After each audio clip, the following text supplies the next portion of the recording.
I'm Catherine or Kathy Ramsperger. I'm a long journalist, a lifelong journalist, humanitarian, and author of two award-winning novels now, The Shores of Our Souls, and its standalone sequel, 1,000 Flying Things. Some backstory, which I hope to someday make into a novella about my protagonist, Diana. And there's a lot in Kasim's point of view about his backstory in The Shores of Our Souls. There isn't as much about Diana. And I'd written it, but I took it out. And now I'd like to share just a tiny bit of her very young years with you. She's the eldest in a military family, but she's only 4 in this first chapter. In his childhoods, even though they grow up on different continents in different times, he's a little bit older than she is, and in completely different circumstances. Why their childhoods set them up, first of all, to fall passionately in love, and then to trigger each other, which a lot of people who are passionately in love do. Neither of these characters is happy, but Diana's mother acts out on it, and Kasim's father simply is invisible a lot of the times. He goes in his office and closes the door and sits in the dark working. So Kasim's trauma isn't as much as Diana's, but in terms of family dynamics, but his trauma is war. And you'll see the loss the war brought on him and his family from an early age in the short passage. In short, is the beginnings of a novella about my protagonist, Diana. She's 4 years old. She is living in Arizona near a military base. It's called Basic Training. Her dad is in the Air Force, and it's 1961. Diana looks up straight into the sun. Full, high, orange, burning overhead. She sits on her tricycle, blue, even though her favorite color is red. Blue is her mother's favorite color. Even so, she loves that tricycle, and she loves the sun. They seem like tickets, like those tickets they have at the play train at the park, only these tickets give her more than a ride.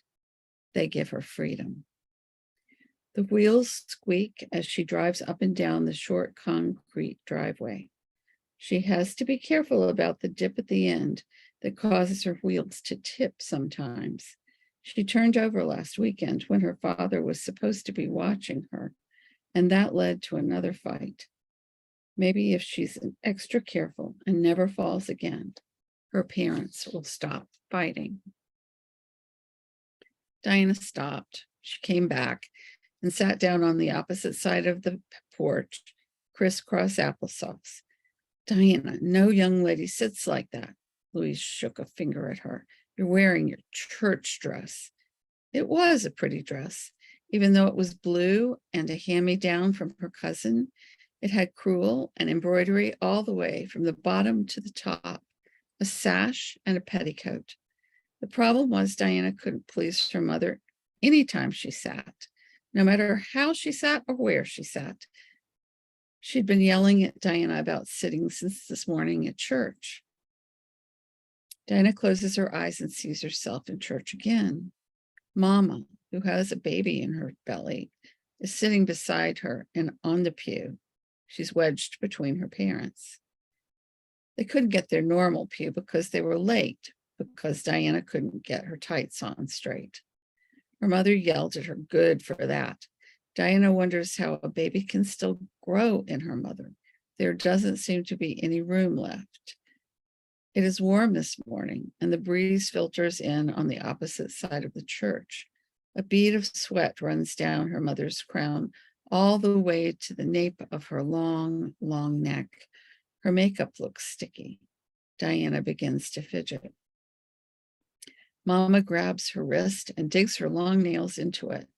Diana jumps, then slides as far down the pew as she can without touching the old man at the other end of it. She's afraid if she touches him, he'll turn her skin all wrinkly like his. He glares over his glasses at her. Dinah concentrates on the stained glass window in the front of the sanctuary. A calm Jesus smiles down at the congregation. Blood trickles from his two hands that have nails stuck right through them. Dinah wonders how he can be smiling. His hands must be numb, or maybe he's already dead. She's seen her grandmother's other sister, Auntie Polly, after she died, and she was smiling, though she hadn't looked as calm as Jesus. She's glad when they leave and glad it is Sunday, so they can't go shopping for a leash. Now she's back riding her tricycle, happy because the sun still shines bright, which means it will be summer for a while longer. The sun makes her happy. Her trike makes her happy. The only time she's happier is when she hides under the house and goes through her secret stash. Daddy gave her a cigar box with some kind of African prints on the cover. So far, she's collected a button that fell off her sweater, a rusty penny she found that must be about 100 years old because it doesn't have Abe Lincoln on it at all, a stick she uses to coax doodlebugs out of their holes, and a beautiful, smooth, whitish tan stone that must be from the ocean, though she doesn't know what ocean stones look like. She's never seen the ocean, but she's heard it smooths things out, kind of like an iron gets the wrinkles out of clothes. Dinah doesn't know how the ocean smooths things out, though she can see the iron at work. It must have something to do with the waves. Someday, Daddy says, someday. Creak, creak, creak go her pedals. Creak, creak, creak go the wheels. It is a comforting sound like waves would be if she ever got to hear them. Someday, Daddy says. She knows what waves sound like already. Her uncle let her hear a part of the ocean captured inside a big shell. So she knows it is soft and has a special chant, better than a hymn, because you don't have to worry about the words, just the rhythm and the tune. She wheels up and down the driveway. She can feel her parents' eyes on her as they sit on the sofa with serious faces. Please don't let them be fighting again. She's been real careful. Just then, her father looks up and catches her eye. He waves at her, and her mother turns around and waves too. She can tell she's taken her hand off her belly to lift it. Hello. Mama's been saying she's having tractions, that the baby will be here soon. Guess they aren't fighting after all. Guess it's just the tractions. The sun is a fiery, comfortable cough drop in the sky, and she's feeling lazy, tired, ready to lie down. She looks up one more time into the window, and Daddy isn't there anymore. Then her father is calling her, telling her she must go next door to her neighbors, that they have to go to the hospital now. Necklace. I have two African necklaces that I got, one in Nairobi and one from Addis. And here is my flying thing on my shirt. And you see, in celebration of my book, I have all my flying things behind me. My lucky bluebird, my candle that a friend sent me in celebration of the book publishing. And I'll take this one down. My hair in origami. And of course, my book itself with the heron and the plane. I'm so proud of that cover. Other things as well. So here's the cover. I'll hold up the cover as I read it. A love lost, a soul restored, a decade of secrets and separation. It takes a child to lead them home. American Diana Calloway is committed to educating children in the thick of war-ravaged 1990s southern Sudan, hampered by disease, a corrupt government, and a warlord who was harboring a mysterious young boy, Diana's passionate calling to help others in a dangerous country is only complicated by the chance meeting of a long-lost love. And for those of you who've read Shores or know of Shores, yes, it is Kasim. Will they make it this time is the question. Faced with the choice to pursue integrity and justice or reconnect with the man she still holds dear, Diana must make the most difficult decision of her life. Or must she? For things are not what they seem. So the reason I chose 1,000 Flying Things for my title, along with the symbols on the cover, are because there is an American proverb, better a bird in the hand than 1,000 flying things.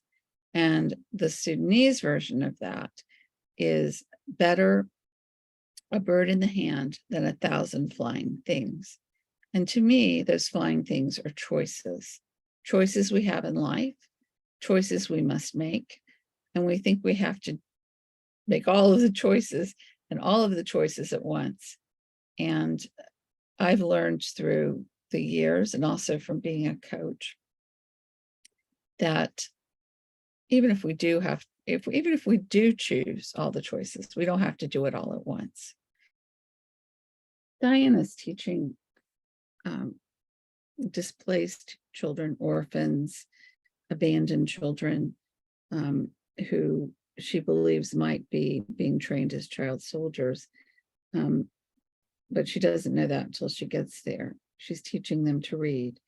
And the difficult thing is that she's teaching them to read not in their tribal language, not in the language of the country, not in Arabic, but in English. And they have too much to think about otherwise to be focused. So she's giving them treats and they still won't listen. And so she says school's over for the day. School is over for her as much as for them. They've been here almost an hour. She slams the book shut and drops it with a thud on her crates. After class, the boys play football with an ancient deflated soccer ball. They use tent poles as goal posts, and the younger boys as goalies. She brings her Polaroid camera out. The boys drop their football and race toward this contraption, a camera from her past, but an object these boys have never seen. The resulting yellow, blurred images create quite a stir in this little camp. The children love to see themselves. They delight in making faces for the camera. They even primp sometimes, hoping she will choose to snap one of them. It is more than a conversation starter. It is a showstopper, marketing her words with their pictures. Would words ever mean as much to these boys as they did to Diana? Would they lay down their rifles to turn the pages of the books she provided? Her mind pushes against the languid heat that presses her into the earth, and her lungs try to take in more air. The smell of overused cooking oil, reminiscent of the many meals fried in it, cuts the air like a scythe. She longs for just one ice cube. That is when she sees a young child's hand. The hand waves at her from behind a large nearby rock. Flat on top, nature's idea of a throne, the stone hides the rest of the child's body. The hand itself, though, is a work of art. It is a hand a hyena could tear off with one swift chomp. Tiny, ragged fingernails, dirt caked over hidden fingerprints, flies buzzing this way and that. Yet the wrist is another thing altogether, smooth and shiny and strong. She takes up her Polaroid and begins snapping.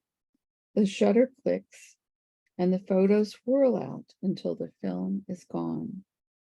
They fall at her feet, creating a small dust storm. The specks float suspended in the air, then rest one by one on the photos. She wants to wash the boy's hands to see what lies beneath this grime. So she walks around the rock, obscuring the body that owns this miniature man's hand. It's the boy from this morning. Hello? She wonders if he will understand. Hey, he answers. How does he know that word? Most boys know hi or hello, but seldom use it because she greets them in their own language. And this boy looks barely old enough to speak many words at all. I teach myself book, the boy smiles. You help? Do you speak English? Diana fumbles in a mixture of English, Arabic, and Dinka. English. The little boy smiles again, attempting to mimic her sounds. Then he slaps her hand with his, reaches in her pocket, finds an English tea biscuit, and pops it whole into his mouth. Tink. Dinah laughs at the mispronunciation, wondering how long it took him to learn the sentence he greeted her with. Her heart is in her ears. She may have found her student. Name, she asks. Ani, he answers. She laughs again, this time her broad, imp-like Diana laugh, a laugh she barely recollects after 10 years in the field. No, that's my name. I'm Diana. Her fingers point to her chest, correcting him, showing him that this is how to pronounce her name. Diana. His beautiful muddy palm slips around them. You? She points at his chest. Khalil, he answers, sounding it out as she just did for him. She does not know if both words form his name, whether it is a variation of newer pronoun or whether he has made it up himself. You mean this name? She writes it out for him in the sand, and he nods. He giggles. His broad smile, still with his baby teeth, makes her want to hug him, but she doesn't. They walk hand in hand toward the canopy. They plop onto the ground, and he curls his elbow into her lap. Polaroid pictures look up at them through the earth like a faded carpet. Khalil puts up his image and squints. Khalil, he asks. Khalil. Diana puts away her camera, smiling at his realization that he is the subject of the photograph. She chooses a book from a nearby stack, opens it to page 1, and begins to read. I think that's enough for today. So that's a little taste of 1,000 Flying Things. Thanks for listening to that. And let's see if we have more questions. And I think we do have a little bit of time for me to read from The Shores of Our Souls. It's a much shorter passage.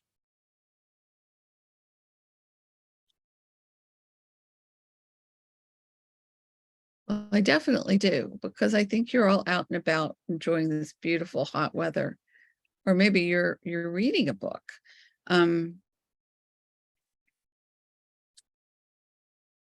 Now here's Lovelace, and Lovelace says, "Thank you, Kathy."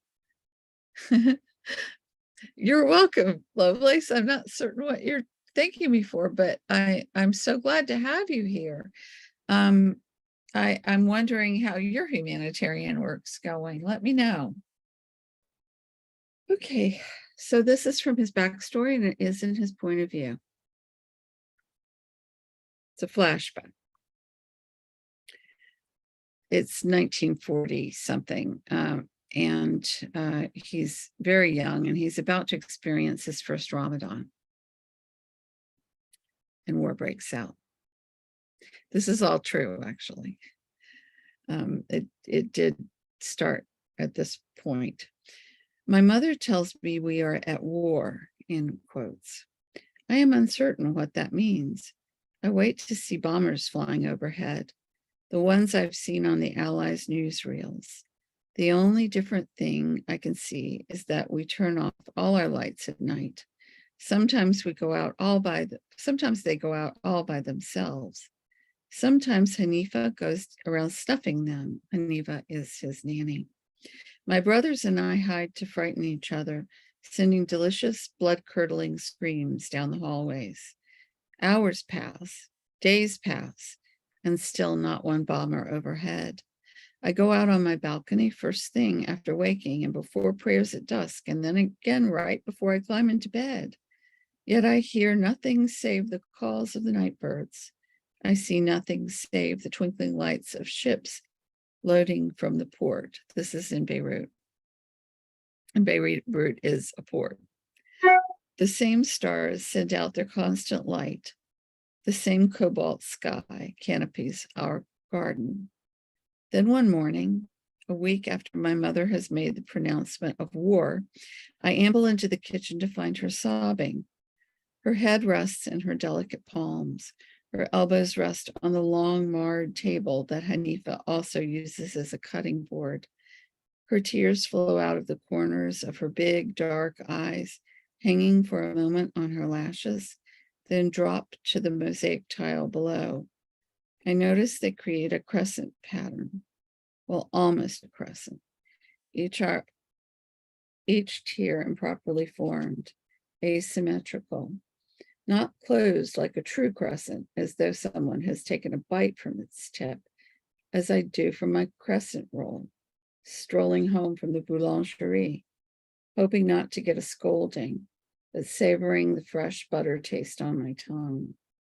I snap myself out of my reverie, both fascinated and shaken by this unusual scene. I have never seen my mother weep. I did not even know she could. What is it, Mama? I go to her and run my fingers up her arm. She'd normally brush me away, but for now, she lets my hand linger. She does lift her head and wipe her eyes, which still overflow with unshed feeling. Then a long moment later, she caresses my cheek, turns her head, and rises. This is your last chance to eat an early breakfast. Dawn is almost upon us. I had forgotten it was the first day of Ramadan. This is the first year that I am to fast, about which I am of two minds. I am flushed with pride to be mature enough to pay proper homage to God, but I am worried my stomach will get the best of me. It is strange to eat breakfast before getting dressed, but I consent. But Mama, I persist as I begin spooning my yogurt and honey. Why were you weeping? Is it to do with the war? In a way, Habibi, she says and touches my cheek. I love when she does that, and it is not enough these days. She turns away from me, chopping vegetables, a task reserved for Hanifa, except at Ramadan. But it does not seem as though we are at war, I wonder aloud, while I sip my yogurt. Do not slurp, Cassim. My mother scolds as she chops. We are part of the Arab world, and the Arabs are at war. With whom? It is very complex, my mother frowns. I wonder if she understands and is trying to explain, or if she herself does not understand the reason for this invisible violence. Then she continues, and I see that she does understand. It has to do with land that someone once had and lost, and then wanted back. But now someone else owns the land, and they are being chased off of it. What if soldiers arrive at our door, order us out of our house, out of the light-filled rooms, the mosaic tile floor kitchen with pots and herbs hanging, the dark wood of my father's study, the shutters that open into the balcony from my bedroom, the fig trees and jasmine in the garden? Will they take our playthings? Will we be forced to leave them behind? So then he goes on to talk a little bit about the politics of things and refugees. And then he says, then why are you crying? Lebanon is not at war. I flick a crumb onto the floor and she slaps my hand, diverting my attention, but then my eyes come back to meet hers again. She still hesitates. Yes, she admits finally. Yes, Lebanon, Syria, Transjordan, and Egypt attacked this place, what they call Israel. I must still look unsure because she continues, finally explaining something I understand. I am worried we will not be able to procure your sister's medications. I gasp. She must have her medicine. She may die without her medicine. Do not worry, Habibi. It is far away from us, and that is where it will stay. Then, inshallah, God willing, I hear her mumble under her breath. Israel, I question? Where is Israel? Haifa is right across the border. You know that. That is Palestine. The Jews have authority there now. She ruffles my hair. Children have no need to know about this. The war will not come here, I promise.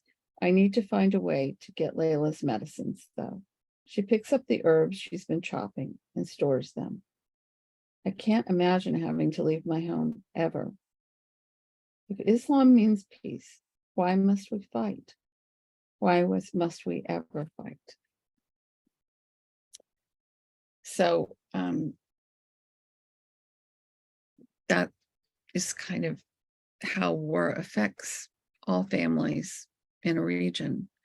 And I wanted to share that with you.